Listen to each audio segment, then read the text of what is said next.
అందరికీ నమస్తే. Welcome back to my channel V for vocabulary in Telugu. మనం ఈరోజు ముందుగా ప్రీవియస్ వీడియోలో మీకు ఇచ్చినటువంటి ఛాలెంజ్కి ఆన్సర్ నేర్చుకుందాం. నెక్స్ట్ చాలా చాలా ఇంపార్టెంట్ అయిన టాపిక్ ఒకటి నేర్చుకుందాం. ఎంబ్రేస్. ఎంబ్రేస్ ఎంబ్రేస్ అని పలకాలండి. ఆ వర్డ్ కింద ఇచ్చాను చూడండి. ఎంబ్రేస్ అనేది మనం డిఫరెంట్ సిచ్యువేషన్స్లో మనం డిఫరెంట్ అర్థంతో వాడతామండి. సో ఇప్పుడు దాని గురించి తెలుసుకుందాం. ఎంబ్రేస్ అంటే ఆలింగనం చేసుకోవడం, అంటే ఫిజికల్ హగ్ అనమాట. కౌగిలించుకోవడం, ఇవన్నీ కూడా ఎంబ్రేస్కి ఒక సందర్భంలో వాడతాము. ఇంకొక సందర్భం అంటే టు యాక్సెప్ట్ ఆర్ సపోర్ట్, ఎవరినైనా సపోర్ట్ చేయడం కానీ ఏదైనా ఒక ఆలోచన ఐడియాస్ని యాక్సెప్ట్ చేసుకునే అర్థంలో స్వీకరించడం అని అర్థం వస్తుందండి. గుర్తుపెట్టుకోండి. ఇప్పుడు అర్థమైందా ఎంబ్రేస్ అంటే ఎన్ని అర్థాలు వస్తాయి? సో ఎంబ్రేస్ అంటే మనం వెర్బ్గా కన్సిడర్ చేయాలండి. గుర్తుపెట్టుకోండి. మీకు అర్థమైంది కదా. ఎంబ్రేస్ అంటే స్వీకరించడం, ఆలింగనం చేసుకోవడం, సో ఆదరించడం, ఇవన్నీ కూడా మనం చేసే పనులు కాబట్టి వెర్బ్ అనమాట. సో ఈ పదాన్ని మనం జనరల్గా బేసిక్ ఇంగ్లీష్లో డైలీ లైఫ్లో ఏమని వాడుతూ ఉంటాం? Hug, hold, cuddle, welcome, accept, take up, ఇవన్నీ కూడా మనం బేసిక్ ఇంగ్లీష్లో వాడుతూ ఉంటామండి. సపోర్ట్ కూడా అనమాట. సో అదే మనం అడ్వాన్స్డ్ లెవెల్లో అయితే ఎంబ్రేస్ అని వాడచ్చు. గుర్తుపెట్టుకోండి. ఈ పదాన్ని చంకు మెథడ్, ఈ బాక్స్లో ఇచ్చింది చంకు మెథడ్ అండి.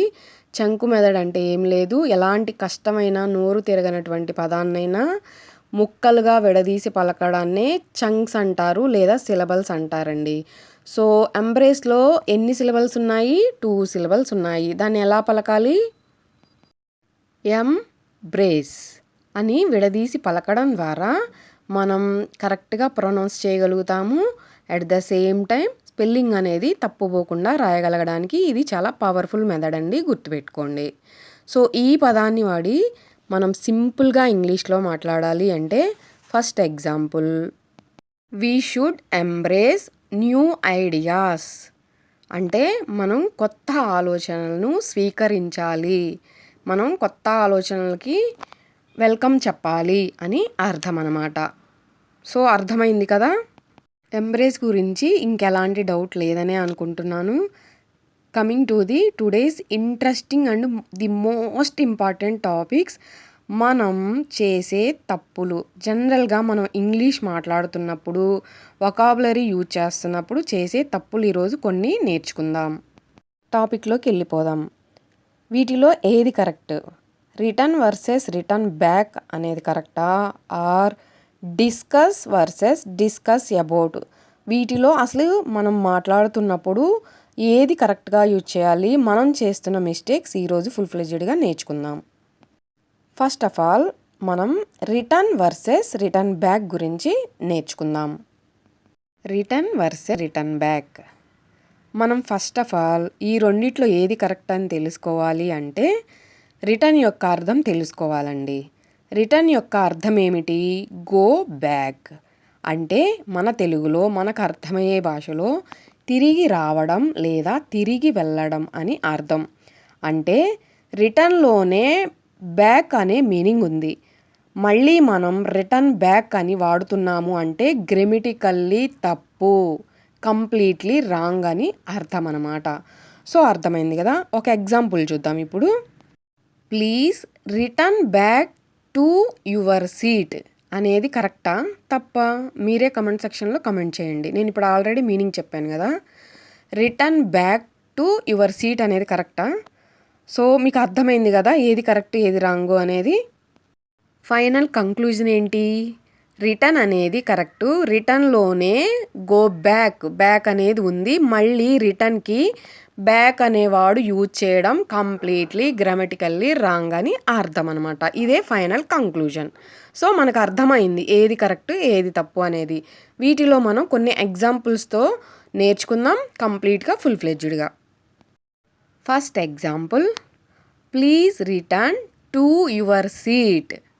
Please return to your seat. దయచేసి మీ సీటుకు తిరిగి వెళ్ళండి అని అర్థం అన్నమాట. సో ఇప్పుడు మీకు రిటర్న్ బ్యాక్ కరెక్టా, రిటర్న్ అనేది కరెక్టా అర్థమైపోయి ఉంటుంది. ఇంకొక ఎగ్జాంపుల్ చూద్దాం. I will return the book. నేను పుస్తకాన్ని తిరిగి ఇస్తాను. ఆల్రెడీ రిటర్న్ అంటేనే తిరిగి కదా, మనం అర్థం తెలుసుకున్నాం కదా. మళ్ళీ రిటర్న్ బ్యాక్ ఏంటి, తప్పు కదా. సో అర్థమైంది కదా క్లియర్గా. మీకు సింపుల్గా గుర్తుండడానికి మీరు గనక ఏదైనా సింపుల్ సెంటెన్స్లో ఇంగ్లీష్లో మాట్లాడుతున్నప్పుడు రిటర్న్ వాడాల్సి వస్తే డు నాట్ యూజ్ బ్యాక్. రిటర్న్లోనే బ్యాక్ మీనింగ్ ఉంది. సో బ్యాక్ మీనింగ్ అనేది వాడద్దు. సో ఈ సింపుల్ టిప్ గుర్తుపెట్టుకోండి. Coming to the next topic, discuss versus discuss about. Discuss versus discuss about. ఈ రెండిట్లో ఏది కరెక్ట్ అని చెప్పాలి అంటే ఫస్ట్ డిస్కస్ యొక్క మీనింగ్ తెలుసుకోవాలండి మనం ఇక్కడ. డిస్కస్ అంటేనే టాక్ అబౌట్ సంథింగ్. దేని గురించైనా చర్చించడం లేదా చర్చ చేయటాన్నే డిస్కస్ అంటారు. అర్థమైందా? సో మళ్ళీ దానికి అబౌట్ అనే వాడుని చేరిస్తే తప్పు, గ్రామటికల్లీ రాంగ్ అనమాట. డిస్కస్ అబౌట్ అనేది completely wrong as per our rules. ఎందుకు అంటే డిస్కస్లోనే అబౌట్ ఉంది కాబట్టి మళ్ళీ అబౌట్ అనే తోక అనేది చేర్చడం కంప్లీట్లీ రాంగ్ అనమాట. సో అర్థమైంది కదా. ఫైనల్ కంక్లూజన్ ఏంటి, ఏది కరెక్ట్ ఏది రాంగ్? కరెక్ట్ వర్డ్ వచ్చేసరికి డిస్కస్, రాంగ్ మనం చేస్తున్న తప్పులు డిస్కస్ అబౌట్ అని మనం ఇంగ్లీష్ సెంటెన్స్లో యూజ్ చేసి వాడడం రాంగ్ అనమాట. అర్థమైంది కదా. ఇప్పుడు ఎగ్జాంపుల్స్ చూద్దాం. First example, we will discuss the problem. మేము సమస్య గురించి చర్చిస్తాము.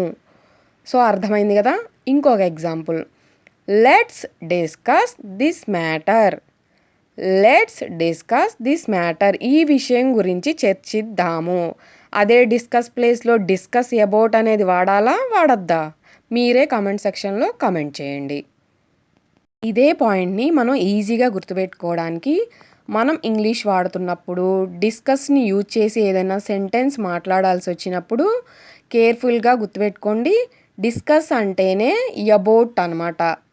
ఓకేనా. సో దానికి స్పెషల్గా మనం ఇంకొక తోక డిస్కస్ అబౌట్ అనేది యూజ్ చేసి మాట్లాడడం గ్రామటికల్లీ తప్పు అనేది గుర్తుపెట్టుకోండి.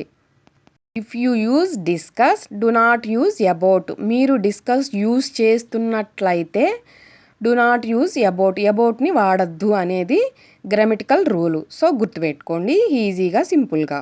మీకు ఇంకా ఎలాంటి డౌటు లేదు, క్లియర్గా బాగా అర్థమైందనే అనుకుంటున్నాను. ఈరోజు నేను మీకు ఇవ్వబోయే ఛాలెంజ్ వచ్చేసరికి ఐ యామ్ అగ్రీ కరెక్టా లేదా ఐ అగ్రీ కరెక్టా. చాలామంది మాట్లాడుతున్నప్పుడు మనం అబ్జర్వ్ చేస్తూ ఉంటాం కదా. సో ఏది కరెక్టు అనేది కమెంట్ సెక్షన్లో ఖచ్చితంగా కమెంట్ చేయండి. సో ఈ వీడియో మనందరికీ చాలా యూస్ఫుల్ అనే అనుకుంటున్నాను. మీ అందరికీ నచ్చిందనే అనుకుంటున్నాను. లైక్ చేయడం మర్చిపోవద్దు. మీ అందరి సపోర్టు నాకు మీ లైకుల ద్వారా తెలియజేయండి. ఇంకొక 10 మందికి మన వీడియో అనేది సజెస్ట్ అయ్యిద్ది. మీరు ఈరోజే చూస్తున్నట్లయితే మన వీడియో కంటెంట్ బాగుంది, యూస్ఫుల్ అయిద్దంటే మర్చిపోకుండా తప్పకుండా సబ్స్క్రైబ్ చేసుకోండి. ఎవరికైనా యూస్ఫుల్ ఉందంటే తప్పకుండా మర్చిపోకుండా షేర్ చేయండి. Thanks for watching my video. Thanks for your great support.